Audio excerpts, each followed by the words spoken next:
بسم اللہ الرحمن الرحیم۔ ما یجادل فی آیات اللہ، نہیں جھگڑا ڈالتا، فی آیات اللہ، فی ابطال آیات اللہ، اللہ کی آیات کے باطل کرنے میں، مگر وہ لوگ کفرو کا معنی ہے سطر الحق عنادا،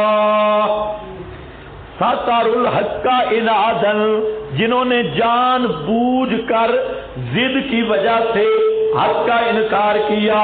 فلا یغررک، تجھا سمجھے بھائی فائدہ، مجادلہ دو قسم پر ہے، ایک ہے جدال فی الحق اور ایک ہے جدال للحق۔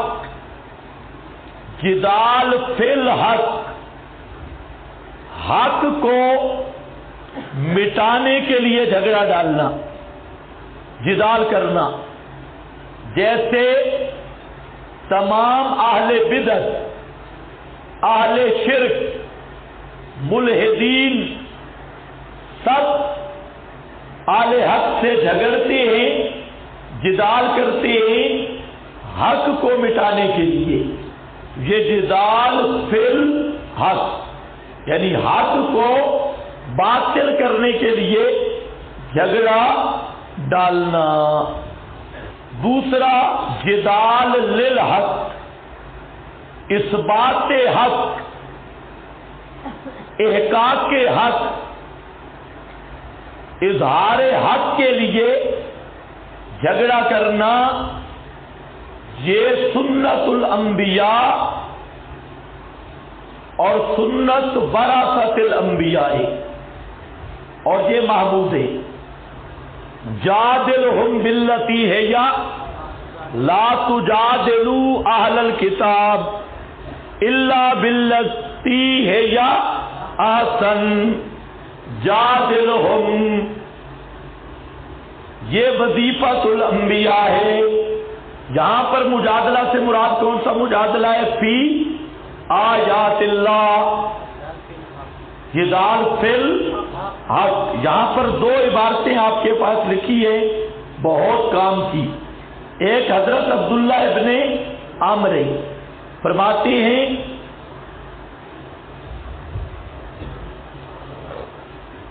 ان النبی صلی اللہ علیہ وسلم قال، رسول اللہ صلی اللہ علیہ وسلم نے فرمایا لا تجادلوا فی القرآن، قرآن میں جھگڑا نہ ڈالو۔ لا تجادلوا فی القرآن فإن جدالا فیہ کفر، قرآن میں جھگڑا کرنا کفر ہے، قرآن میں جھگڑا نہ ڈالنا۔ یہ آپ سارے اچھی طرح سن لو، فإن جدالا فیہ کفر۔ یہ مسند ابی داؤد الطیالسی رقم 2400، اس کا معنی کیا معنی ہے؟ اے فی دفع آیات اللہ بالتکذیب، ایک طرف قرآن پیش کرو، سامنے جو المحنت پیش کرے کافر ہے۔ مسئلہ بعد میں دیکھیں گے، ادھر قرآن ہو، سامنے فضائل اعمال لے کے آئے کافر ہے۔ کیوں؟ ان جدالا فیہ کفر، ادھر قرآن پیش کرو، سامنے بخاری شریف لے آئے، کیا بنے گا؟ ان جدالا فیہ کفر۔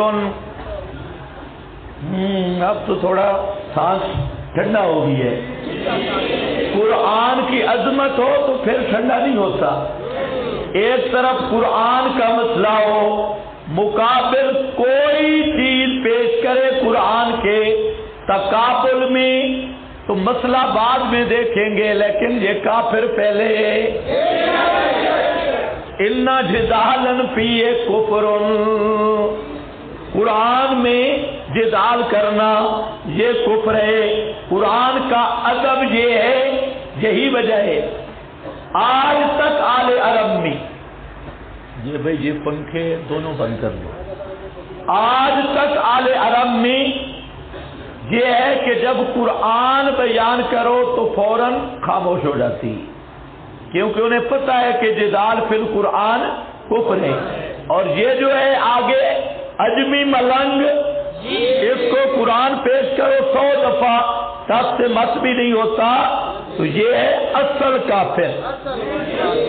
اے دیکھو فی دفع آیات اللہ، اللہ کی آیات کو دفع کرنے کے لیے یعنی جان چھڑانے کے لیے، بالتکذیب، ساتھ تکذیب کے ایک صورت، اور اس بات تناقض یا اللہ کی آیات میں تناقض ثابت کرنا. ادھر پڑھو اموات غیر احیاء، آگے سے پڑھے لا تکونوا لمن یقتل فی سبیل اللہ اموات، یہ آدمی کافر ہے کیونکہ آیات میں تناقض نہیں، وہ معنی غلط کر کے تناقض ثابت کر رہا ہے. اموات ان جس محل میں ہیں اس میں احیاء نہیں، احیاء ان جس محل میں ہیں اس میں اموات نہیں. اس نے دونوں کو ٹکرا دیا ہے. اور جب ایتوں کا ایسا معنی کیا جائے کہ دونوں ایسے آپس میں ٹکرائیں تو وہ آدمی کافر ہے. اس بات تناقض، قرآن میں تناقض ثابت کرنا، او فی الآیات المتشابہات بالتعویلات، یا متشابہ آیات کی ایسی تعویلات کرتا ہے جو محکمات سے ٹکرائیں. یہ عبارت ذہن میں رکھ لینا، متشابہات کی ایسی تفصیل کرتا ہے جو محکمات سے ٹکرا جائے.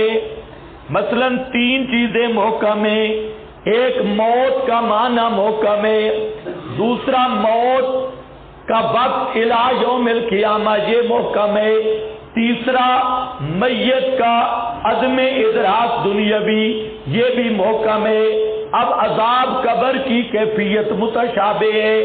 اگر ایسا معنی کرتا ہے عذاب قبر کی کیفیت کا کہ مردہ سننے لگ جائے یا مردے میں روح واپس آ جائے، اور یہ موت کی کیفیت بدل جائے یا موت کا قانون بدل جائے، تو وہ آدمی کافر ہے کیونکہ اس نے متشابہ کا ایسا معنی کیا ہے جو محکم سے ٹکرا رہا ہے. محکم کا متشابہ کا قانون یہ میں نے بیان کیا تھا، اب یہاں حوالہ بھی آ گیا کہ ایسی تشریح جو متشابہ کی محکم سے ٹکرائے یہ بھی ہے جدال فی القرآن، اور جدال فی القرآن کفر ہے. آگے مخالفت للمحکمات اور مخالفت لما تواتر عن النبی صلی اللہ علیہ وسلم، یا ایسا معنی کرنا جو اصول کے خلاف ہو، تواتر عن النبی کے خلاف ہو، یہ بھی جدال فی القرآن ہے اور کفر ہے. فَأَمَّا الْجِدَالُ فِيهِ لِحَلِّ عُقْدَةٍ بِاسْتِنبَاطِ حَقَائِقِهِ وَقَطْعِ تَشَبُّثِ أَهْلِ الزَّيْغِ وَقَطْعِ مَسَائِلِهِمْ فِيهِ فَمِنْ أَعْظَمِ الطاعات. ہاں یہ ہے کہ کوئی عقدہ مشکل حل کرنے کے لیے گفتگو کرنا یا استنباط حقائق میں یا اہل بدعت اور باطل کا تشبث جو انہوں نے غلط معنی کیا ہے قرآن کا اور تحریف کی ہے اس کو دور کرنا ہو، اور ان کے مسائل جو ان کے استدلالات ہیں ان کو دفع کرنا. فمن اعظم الطاعات، یہ سب سے بڑی عبادت ہے. تمہاری نفلیں اس کو نہیں مل سکتی، تہجدیں نہیں مل سکتی. کون سی عبادت بھائی؟ اہل بدعت کا رد کرنا، جو انہوں نے قرآن کے معنی غلط کیے ہیں ان کا رد کرنا، ان کی تعریفات تشبث کا رد کرنا، یہ ہے من اعظم مظہری، حالانکہ قاضی ثناء اللہ پانی پتی بیچارہ ہے بھی نیک آدمی صوفی تھے، لیکن یہاں پر تو صحیح زبردست کام کر گیا۔ آگے کہتے ہیں الجدال نوعان، جدال دو قسم پر ہے، جدال فی تقریر الحق، حق کو ثابت کرنے کے لیے جدال، وجدال فی تقریر الباطل، باطل کو پکا کرنے کے لیے جدال۔ اما الجدال فی تقریر الحق فہو حرفۃ الانبیاء، حق کو ثابت کرنے کے لیے جدال کرنا یہ کس کی سنت ہے؟ حرفۃ الانبیاء۔ وجادلوا بالباطل، او اندر آؤ اندر، ما یجادل فی آیۃ الا الذین کفروا فلا یغررک، بس نہیں نہ دھوکہ دے تجھ کو، یہ آپ کے لیے تسلی ہے۔ اور منکرین کی اصلاح کا طریقے اول، یہاں ایک فائدہ سمجھو، عموماً انبیاء کی دعوت کے مقابل دنیا دار لوگ گئے، مالدار دنیا دار، تو اللہ تعالی نے قرآن پاک میں 3 طریقوں سے حب دنیا کا علاج ذکر کیا ہے۔ اس کو ہم بولتے ہیں منکرین کی اصلاح کے طوروں کے ثلاثہ۔ منکرین کون ہیں؟ دنیا دار، ان کی اصلاح کے 3 طریقے۔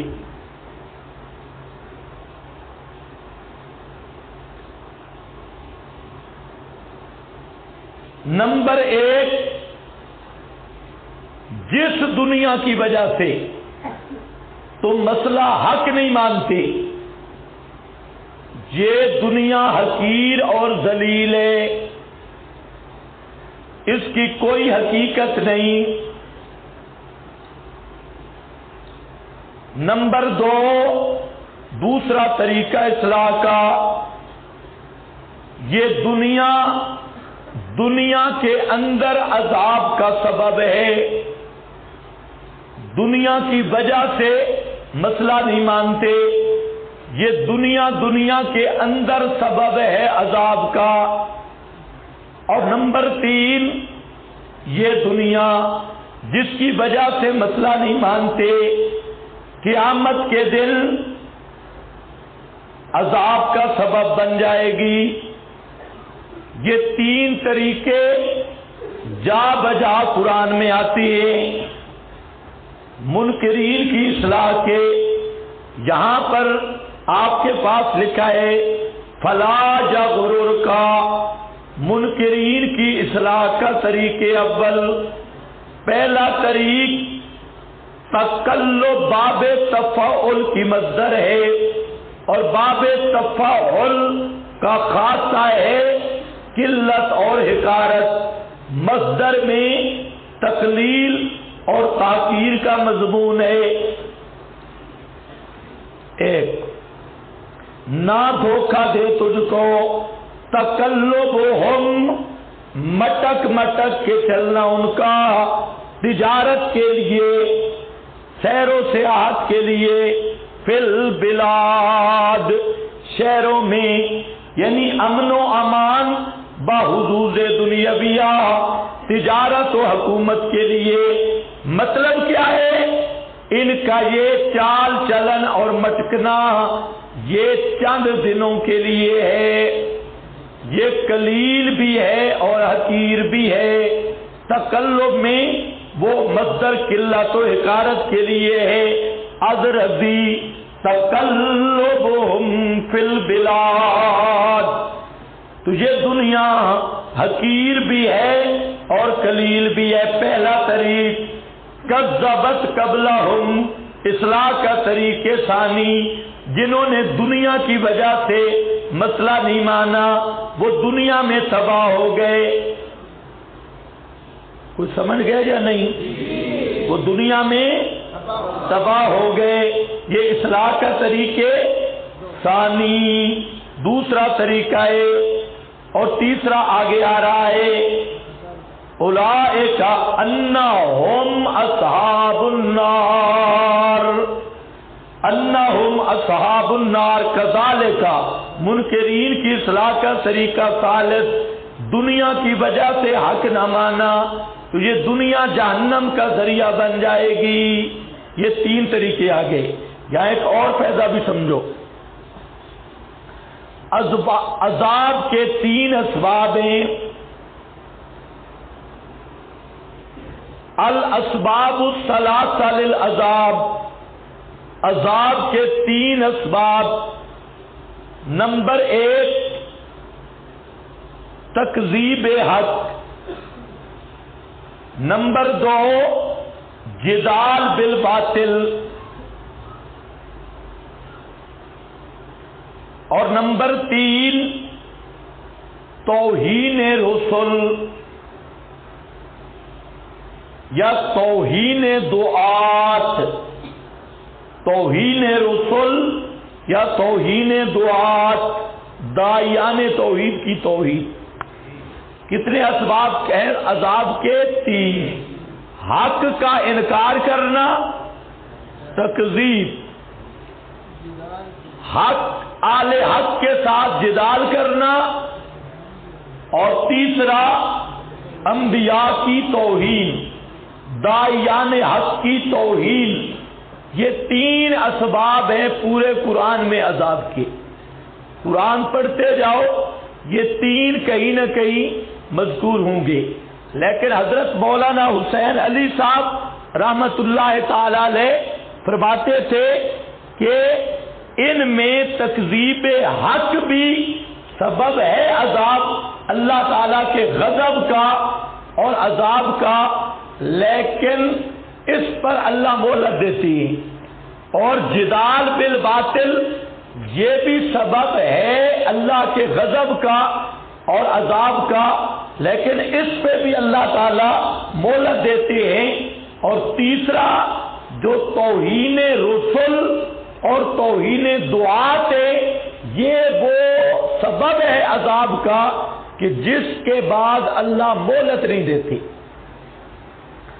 جب توحید کے داعی کی توہین، انبیاء اور رسولوں کی توہین خالص رہ جائے تو پھر اس کے بعد مہلت نہیں ملتی.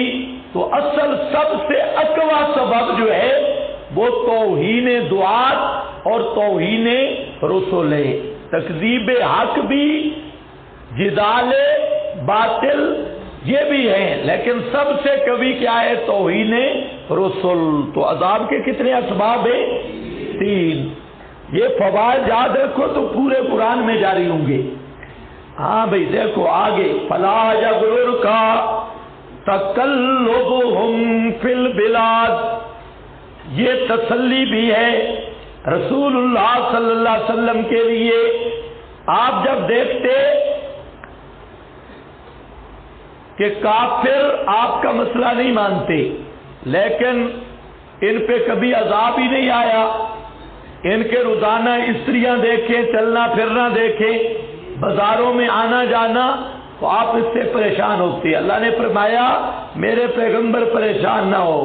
تقلبہم فی البلاد، یہ بالکل تھوڑا سا چلنا پھرنا ہے، اور ان قریب یہ آئیں گے میرے عذاب کے شکنجے میں. کذبت قبلہم، تکذیب کی ان سے پہلے، یہ سبب ہے تکذیب عذاب کا. کذبت قبلہم، تکذیب کی ان سے پہلے دین حق کی قوم نوح، نوح کی قوم نے. یہ قوم نوح کو کیوں ذکر کیا؟ دو وجہ سے.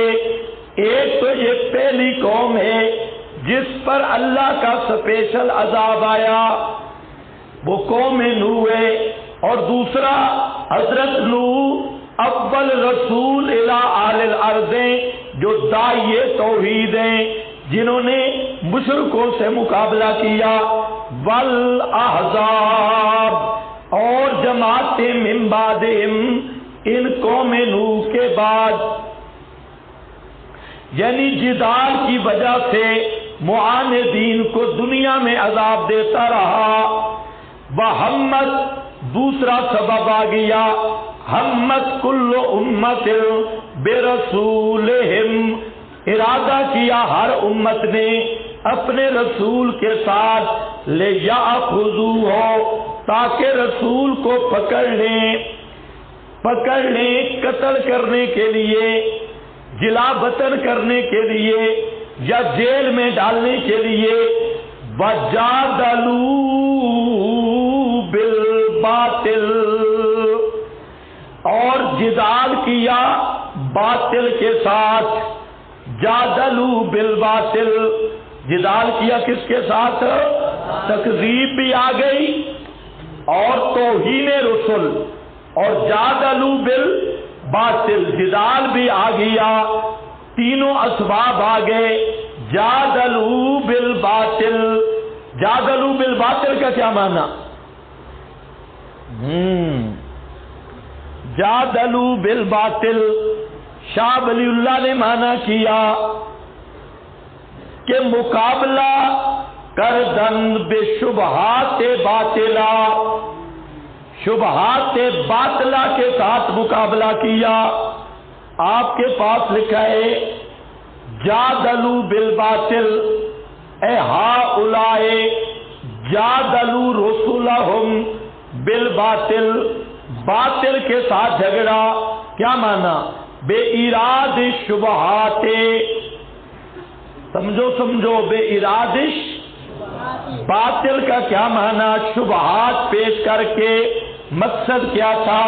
لیدعوا بالحق، تاکہ حق کو مٹا دیں، این یزیلوا بسبب ارادے تلک الشبہات، وہ شبہات پیش کر کے حق کو اور سچ کو مٹا دیں۔ لیدعوا بالحق فاخذتهم، ان کا ارادہ تھا لے یاخذوہ، وہ تو نہ پکڑ سکے، فاخذتهم، پس میں نے ان کو پکڑ لیا۔ یہ ثمرہ اسباب ثلاثہ، فکیف کان عقاب، پس کیسے تھا میرا پکڑنا۔ آپ کو کچھ میری بات سمجھ آئی؟ جادلوا بالباطل سے مراد شبہات واہیہ، شبہات ارادات، حق کے مقابل جھوٹی روایتیں لے آنا، حق کے مقابل بزرگوں کی کتابیں لے آنا، قرآن کے مقابل بزرگوں کے دستخط لے آنا، قرآن مقدس کے مسئلہ کے مطابق شیوخ کی تحریریں لے آنا، یہ سب کیا ہے؟ جادلوا بالباطل۔ آج لوگ اسی طرح لڑتے ہیں، نہیں لڑتے؟ ایک طرف حق کو مقابل شکلیات خرافات ہیں، یہ لے آئے گا کیا چیز؟ تحفۃ الخرطوم اور ختم اصال غوثیہ اور فلانی سارے، یہ شیطنت کٹھی ہوگی۔ حضرت شیخ القرآن رحمت اللہ علیہ فرماتے تھے ادھر قرآن پیش کرو، آگے قصیدہ غوثیہ، قصیدہ نعمانیہ، آگے ساری کتابڑیاں لے آئیں گے۔ وہ پرانے مشرک تھے، آج کے مشرک ادھر قرآن پیش کرو، ادھر دارالعلوم کراچی کا فتویٰ، بلوریا کا فتویٰ، فرنگی ٹون کا فتویٰ، حالانکہ جہنمی مفتی کے فتوے کا کوئی اعتبار نہیں ہوتا۔ جادلوا بالباطل لیدحضوا بہ الحق، تاکہ مٹا دیں ان شبہات کے ساتھ حق کو